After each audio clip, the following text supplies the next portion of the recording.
Hello viewers, আসসালামু আলাইকুম।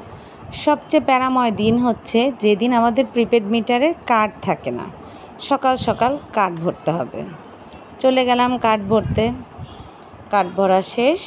এরপরে গেলাম ইয়াসিনকে স্কুল থেকে নিয়ে আসতে। ইয়াসিন স্কুল থেকে বের হলো, বায়না ধরলো চিপস কিনবে। পছন্দ মতো চিপস কিনলো। কোনটার সাথে খেলনা থাকবে, এটা থাকবে সেটা থাকবে, সেই চিপস সে কিনবে। কেনা হলো। চিপস কেনার পরে তাকে ধরিয়ে দিলাম। সে এখন মজার গল্প শোনাচ্ছে, ক্লাসে কী ঘটনা ঘটেছে। তাকে দিয়ে তালা খোলালাম। খুবই বিরক্তির সাথে তালাটা খুলল সে। ঘরে ঢুকেই রান্নাবান্না শুরু করে দিলাম। যেহেতু দুপুরবেলা, একদিকে রান্নাবান্না আর একদিকে বাচ্চাদের খাওয়া দাওয়া শেষ করলাম। ওদেরকে ঘুম পাড়িয়ে দিলাম। এরপরে বিকাল গড়িয়ে সন্ধ্যার পালা। আরিশার থেরাপির সময় হয়ে গেল।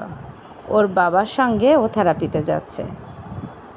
ভাই বোন দুইজন মিলে তাকে বিদায় দিচ্ছে। কারেন্ট ছিল না। আরশি তো সিঁড়ি পর্যন্ত যায়, তাকে টাটা দিতে থাকে। তার অনেক দায়িত্ব। তার আব্বা যাচ্ছে, বড় আপা যাচ্ছে। বিদায় দিয়ে ইয়াসিন নাস্তা খেতে বসলো। আজকে সে বাহিরের বার্গার খাবে। ওকে, খাওয়া দাওয়া শেষে দুই ভাই বোন মিলে শুরু হলো আবার দুষ্টামি। একজন আরেকজনকে ধরবে, দৌড়াদৌড়ি করবে। সবাই মাশাআল্লাহ বলে যাবেন। আজকে এই পর্যন্তই। ভালো থাকবেন। আল্লাহ হাফেজ। আসসালামু আলাইকুম।